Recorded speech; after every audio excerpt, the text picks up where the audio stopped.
चलिए आज एक ऐसी कहानी सुनते हैं जिसके लिए माहौल एकदम परफेक्ट है। अंधेरी तूफानी रात। कहानी सुना रहे हैं रामू काका और ये किस्सा उनकी जवानी का है। एक ऐसा किस्सा जो सच में रोंगटे खड़े कर देगा। सोचिए जरा, इस कहानी का जो सबसे दिलचस्प हिस्सा है वो क्या है। वो ये है कि जब एक लाश खुद अपना पोस्टमार्टम करवानी आई। हाँ, सही सुना, एक तूफानी रात, मुर्दा घर में एक लाश। लेकिन वो बस पड़ी नहीं हुई थी, वो तो खुद किसी को लेने आई थी, अपना पोस्टमार्टम करवाने। तो ये कहानी हमें ले जाती है आज से लगभग 40 साल पहले। रामू काका उस वक्त रामपुर के एक अस्पताल में काम करते थे और उनका काम थोड़ा अलग था। उनका काम था मुर्दा शरीरों की चीर-फाड़ करना, जिसे आज की भाषा में हम पोस्टमार्टम कहते हैं। तो हुआ यूं कि सावन का महीना था। सोमवार की आधी रात करीब 2 बज रहे होंगे और बाहर तो भयंकर बारिश हो रही थी। रामू काका उस वक्त गहरी नींद में थे कि तभी दरवाजे पर एक हल्की सी दस्तक हुई। अब इतनी रात इस तूफान में कौन आएगा, है ना? उन्होंने सोचा भाई जो भी है थोड़ी देर में चला जाएगा। लेकिन नहीं, दस्तक फिर से हुई और इस बार थोड़ी जोर से। तो भाई रामू काका को न चाहते हुए भी उठना पड़ा। उन्होंने बिस्तर छोड़ा और दरवाजा खोला। और दरवाजा खोलते ही जो उन्होंने देखा वो हैरान रह गए। सामने एक नौजवान लड़का खड़ा था। अब इस लड़के के बारे में कुछ बातें बहुत ही अजीब थीं। पहली बात तो ये कि बाहर मूसलाधार बारिश हो रही थी, लेकिन वो बिल्कुल भीगा हुआ नहीं था, एकदम सूखा। उसका चेहरा एकदम पीला था, जैसे सारा खून निकाल लिया हो किसी ने।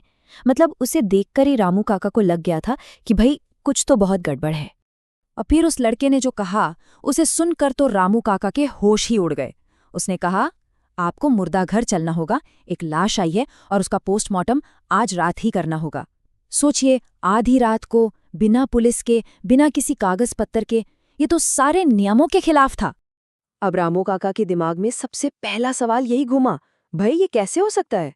मुर्दा घर में लाश आने की खबर तो सबसे पहले पुलिस को मिलती है, फिर अस्पताल को। तो फिर ये अजनबी लड़का कौन है और इसे ये बात कैसे पता चली? और दूसरा सवाल, आखिर इतनी भी क्या जल्दी थी? सुबह तक का इंतजार क्यों नहीं हो सकता था? उस लड़के ने बड़ी मिन्नतें की, कहा कि अगर सुबह तक ये काम नहीं हुआ तो सब खत्म हो जाएगा। उसकी आवाज में एक अजीब सा दर्द था, एक बेचैनी थी जिसने इस पूरे मामले को और भी रहस्यमय बना दिया। रामू काका को शक तो हो रहा था, लेकिन उस लड़के की बेबसी देखकर ना उनका दिल पिघल गया। उन्होंने लड़के को चेतावनी दी कि देख, अगर ये कोई मजाक निकला तो सीधा पुलिस के हवाले कर दूंगा।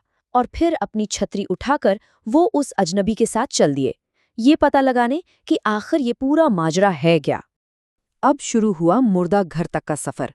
वो अंधेरी तूफानी रात और मुर्दा घर का रास्ता, मतलब माहौल और भी ज्यादा डरावना होता जा रहा था। और इसी रास्ते में रामू काका ने कुछ ऐसा नोटिस किया जिससे उनका डर और भी बढ़ गया। उन्होंने देखा कि उस लड़के के पैर वो जमीन को छू ही नहीं रहे थे।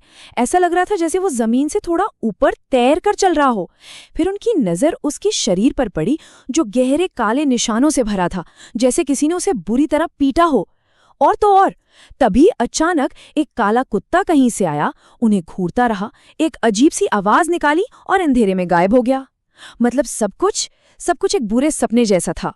खैर, जैसे तैसे वो लोग मुर्दा घर पहुंचे और वहां जो देखा वो और भी अजीब था। मुर्दा घर का ताला टूटा हुआ था और दरवाजा खुला था। साफ लग रहा था कि कोई जबरदस्ती अंदर घुसा है। रामू काका उस लड़के से कुछ पूछते इससे पहले ही लड़के ने अंदर की तरफ इशारा किया और कहा, लाश अंदर है। और बस इतना कहते ही वो हवा में गायब हो गया, पलक झपकते ही। अब सोचिए रामू काका की हालत। उस डरावने खुले पड़े मुर्दा घर के सामने वो एकदम अकेले खड़े थे। उन्होंने हिम्मत जुटाई, धीरे धीरे अंदर गए। सामने एक मेज पर एक लाश पड़ी थी, जो खून से सनी एक चादर से ढकी हुई थी। कांपते हुए हाथों से रामू काका ने वो चादर उठाई और जो उन्होंने देखा, उसे देखकर उनके होश उड़ गए। चादर के नीचे उसी नौजवान लड़के की लाश थी जो उन्हें यहां लेकर आया था। उसका सर धड़ से अलग पड़ा था। उसे बहुत ही बेरहमी से मारा गया था। रामू काका डर के मारे चीख कर वहां से भागने ही वाले थे कि तभी उस लड़के की आत्मा उनके ठीक सामने आ खड़ी हुई और उनसे रुकने की भीख मांगने लगी। उसने कहा, प्लीज जाओ मत, मेरे शरीर को फिर से जोड़ दो, वरना मैं अपना बदला नहीं ले पाऊंगा। अब जाकर रामू काका को पूरी बात समझ आई। वो लड़का, या कहूं कि उसकी आत्मा, अपना पोस्टमार्टम करवाने नहीं बल्कि अपने कटे हुए शरीर को जुड़वाने आई थी। वो चाहती थी कि रामू उसके शरीर को वापस सिल दें। फिर उस आत्मा ने अपनी पूरी दुख भरी कहानी सुनाई। उसका नाम सुशील था और उसकी हत्या किसी और ने नहीं बल्कि उसकी अपनी पत्नी सुमन और उसके साले अनिल ने की थी। क्यों? सिर्फ एक पुश्तैनी जमीन के टुकड़े के लिए। सुशील ने जमीन बेचने से मना कर दिया था क्योंकि वो पैसे उसने अपनी बहन की शादी के लिए रखे थे। बस इसी बात पर उन दोनों ने उसे इतना पीटा कि उसके हाथ पैर तोड़ दिए और आखिर में उसका सर धड़ से अलग कर दिया और जुर्म छुपाने के लिए लाश को अपने गांव से बहुत दूर रामपुर में फेंक दिया। तो अब रामू काका के सामने एक बहुत बड़ा सवाल था। एक बहुत मुश्किल फैसला लेना था। एक तरफ था कानून और दूसरी तरफ एक आत्मा का इंसाफ। क्या उन्हें एक भूत को इंसाफ दिलाने के लिए कानून तोड़ना चाहिए? सुशील की दर्दनाक कहानी सुनकर रामू काका का दिल भर आया। उन्होंने फैसला किया कि इस वक्त इंसानियत कानून से बढ़कर है। उन्होंने उस आत्मा से कहा, ठीक है बेटा, मैं तुम्हारी मदद करूंगा। हो सकता है ये गैर कानूनी हो, लेकिन शायद भगवान ने ही मुझे ये मौका दिया है। और फिर रामू काका ने सुई धागा उठाया और उस रात वो किया जो शायद ही दुनिया में किसी ने किया होगा। उन्होंने पोस्टमार्टम करने यानी एक लाश को चीरने की बजाय उसे वापस सिल दिया। एक एक टांका लगाकर उन्होंने सुशील के सर को उसके धड़ से वापस जोड़ दिया। और जैसे ही आखिरी टांका लगा, सुशील की आत्मा कमरे से गायब हो गई। शायद उसका मकसद अब पूरा हो चुका था। ठीक एक दिन बाद खबर आई। खबर ये थी कि हत्यारे यानी अनिल और सुमन पुलिस की गिरफ्त में आ चुके थे। उन्हें गिरफ्तार कर लिया गया था। आखिर में न्याय हो ही गया, भले ही उसे दिलवाने का तरीका थोड़ा अलौकिक था। रामू काका की ये कहानी, ये सिर्फ एक डरावनी कहानी नहीं है, ये हमें सोचने पर मजबूर करती है। ये कहानी एक सवाल छोड़ जाती है कि जब जिंदा लोगों को न्याय नहीं मिलता तो क्या वाकई मुर्दों को खुद उसे हासिल करने के लिए आना पड़ता है? इस बारे में सोचिएगा जरूर।